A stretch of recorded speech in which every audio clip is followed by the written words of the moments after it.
In the summer of 2025, the tranquil town of Canmore, Alberta, nestled in the heart of the Canadian Rockies, became the epicenter of a global transformation. The G7 summit, held from June 28th to June 30th, 2025, convened leaders from Canada, the United States, Germany, France, Italy, Japan, and the United Kingdom.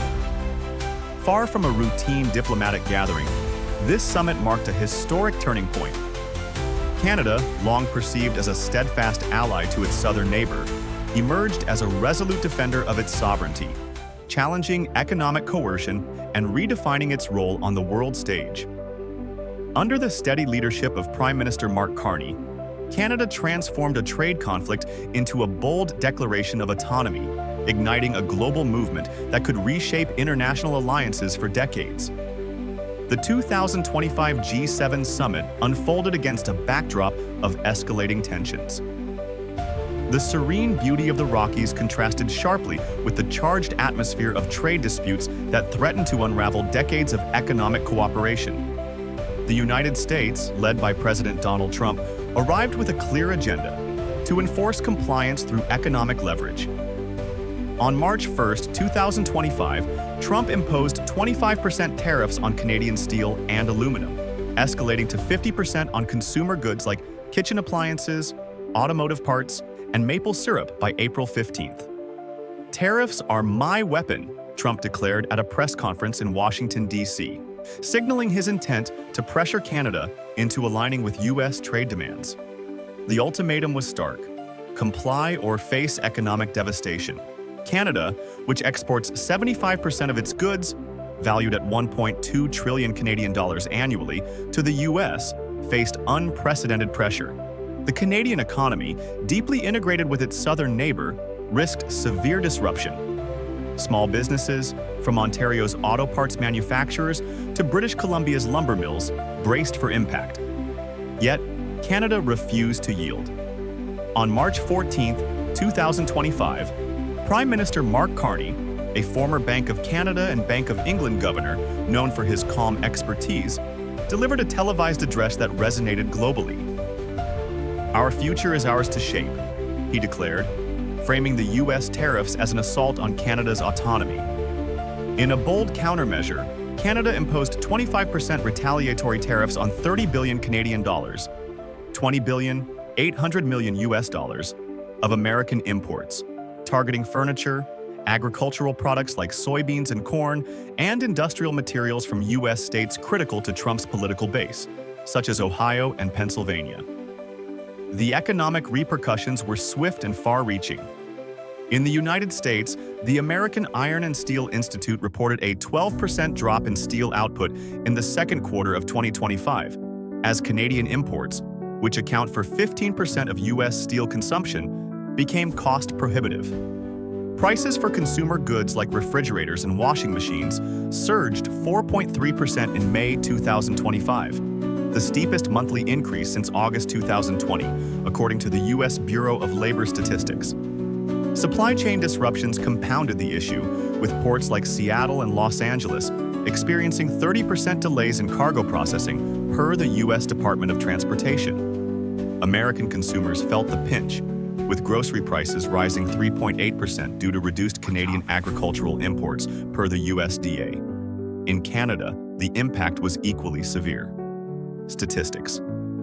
Canada reported unemployment rising to 7% by May 2025, affecting 1.6 million workers. In Hamilton, Ontario, a steel mill closure on June 11th left 153 workers jobless. "This is our town's lifeline," a laid-off worker told Global News. "Without it, we're adrift." In Nova Scotia, fishing communities faced a 10% drop in U.S. seafood exports, costing 50 million Canadian dollars per Fisheries and Oceans Canada. The human toll was palpable, with families across the country grappling with uncertainty. On March 4th, 2025, the U.S. escalated the conflict further, targeting Canada's burgeoning technology and renewable energy sectors with 30% tariffs on semiconductors and solar panels. The move aimed to dominate emerging industries critical to the global transition to clean energy. Canada responded on March 14th, imposing 25% duties on U.S. microchips and electric vehicle components, safeguarding its $60 billion Canadian dollars tech sector, according to Innovation, Science and Economic Development Canada. This tit-for-tat escalation underscored the high stakes of the trade war, with both nations doubling down on their positions.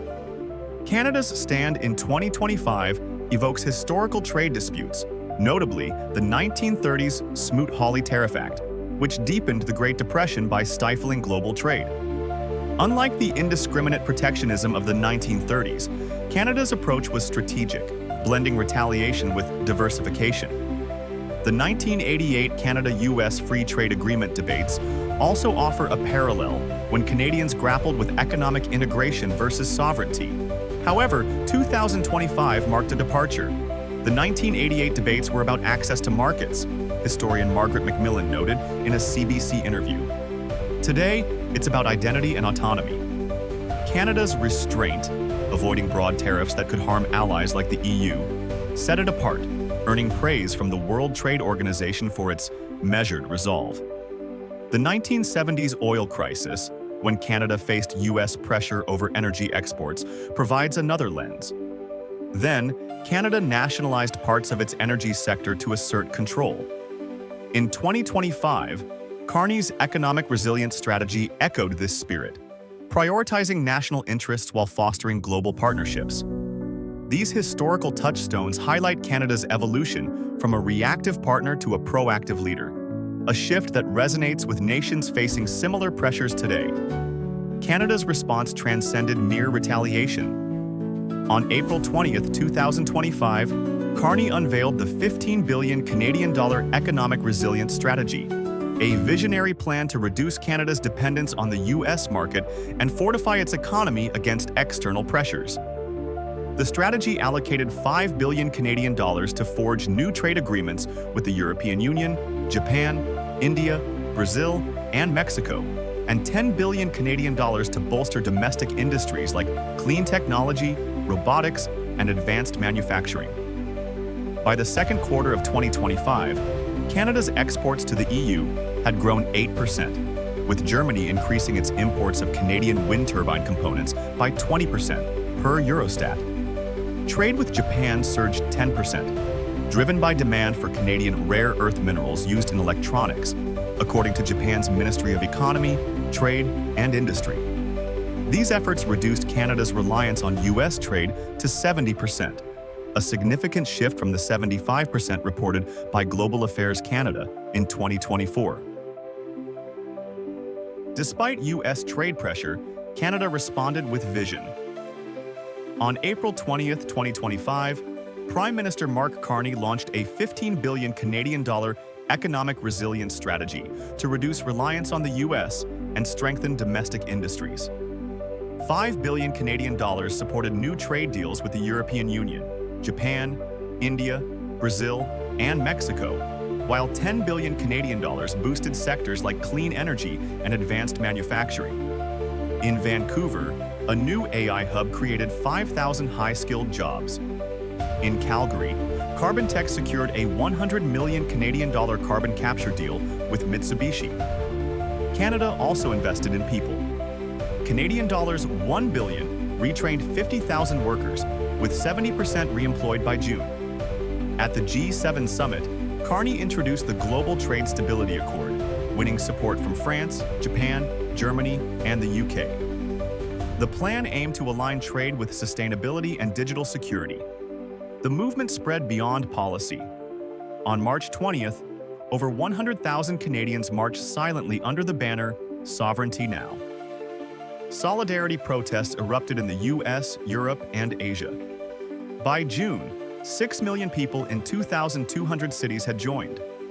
Though US orders dropped 14%, Carney's $2.5 billion Canadian dollar relief package stabilized the economy. Public trust remained high. The 2025 G7 summit became a turning point. Canada emerged not just resisting, but leading. This moment challenges us to reflect. Will we build a world where all nations stand tall, or retreat to coercion and division? Should trade prioritize fairness and sustainability? What sacrifices are we willing to make for resilience and equity? Share your thoughts below. If you believe in vibrant economies and thriving communities, subscribe to World in Focus and join the conversation. Act now, before another job fades, before another town falters, before our shared future dims.